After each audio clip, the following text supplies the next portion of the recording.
vous avez de l'ambition, de grands rêves. Vous voyez clairement la vie que vous voulez mener et vous avez cette soif de réussite. Vous voulez accomplir vos objectifs les plus audacieux et vivre sans regret. Mais il y a un obstacle. Quelque chose vous retient. Vous savez exactement ce que vous devriez faire pour avancer, mais vous n'agissez pas. Et cette contradiction crée une tension intérieure. Parce qu'au fond de vous, vous le sentez.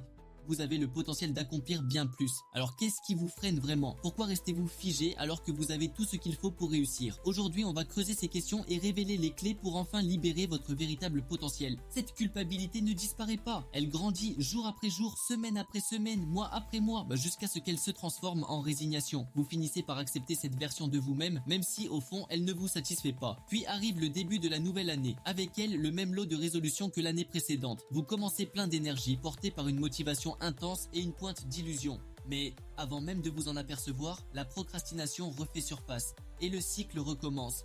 À l'image de cet invité indésirable qui s'incruste sans prévenir, votre procrastination finit par s'installer confortablement dans votre quotidien. Jour après jour, elle nourrit un cycle de paresse dont il devient de plus en plus difficile de s'échapper. Et sans même vous en rendre compte, vous commencez à vous étiqueter comme une personne paresseuse. Alors comment briser ce cercle vicieux et se libérer enfin de la procrastination? Bien sûr, il existe des tonnes de vidéos sur internet qui prétendent avoir la solution, mais la plupart ne s'attaquent qu'aux symptômes. Supprimer les réseaux sociaux, éliminer les distractions.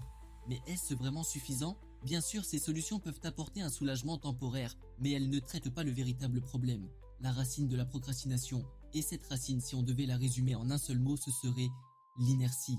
En physique, l'inertie est cette tendance des objets au repos à rester immobiles et des objets en mouvement à continuer sur leur lancée, à moins qu'une force extérieure n'intervienne. C'est d'ailleurs la première loi du mouvement de Newton. Et devinez quoi, cette loi s'applique aussi bien aux objets qu'à vos tâches. Le véritable défi, c'est de surmonter cette inertie. Pour accomplir une tâche, peu importe sa taille, il faut cette première étincelle, une impulsion qui nous permet de briser l'inertie et de commencer à avancer. Mais c'est là que le bas blesse. Nous rendons cette impulsion initiale tellement plus grande et complexe dans notre esprit qu'elle devient une montagne insurmontable. Du coup, on évite la tâche à tout prix, préférant se perdre dans des distractions faciles qui nous offrent un petit boost de dopamine. Mais à long terme, cette stratégie ne fait qu'enfoncer un peu plus le clou de la procrastination. Pour briser le cycle de la procrastination, il faut se libérer de l'inertie. Et il existe deux manières d'y parvenir. La première, la plus difficile, c'est de commencer. Mais voici un secret, rendre ce premier pas aussi simple que possible. Réduisez les enjeux, minimisez la pression et concentrez-vous sur un tout petit mouvement en avant. Parfois, le plus petit des pas suffit à enclencher un tout nouveau momentum.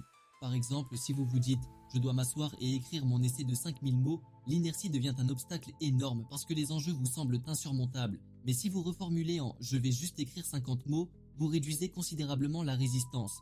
Le premier pas devient si facile que l'idée de commencer ne semble plus aussi intimidante. En réalité, l'inertie disparaît dès que l'effort devient minime. Vous n'avez plus besoin de puiser dans votre volonté ou votre discipline. Une autre méthode populaire pour briser ce blocage mental est la règle des 2 minutes. Si l'envie de travailler vous fait défaut, dites-vous simplement que vous allez vous y consacrer pendant 2 petites minutes. Après, vous pouvez vous arrêter si vous en avez besoin. Par exemple, vous n'avez pas du tout envie de ranger votre chambre, mettez une chanson, commencez à ranger et dès que la musique s'arrête, vous pouvez arrêter aussi. Cette méthode transforme l'effort en un petit moment presque sans pression, ce qui vous permet de franchir le premier obstacle. Et bien souvent, une fois que vous avez commencé, vous n'avez même plus envie de vous arrêter.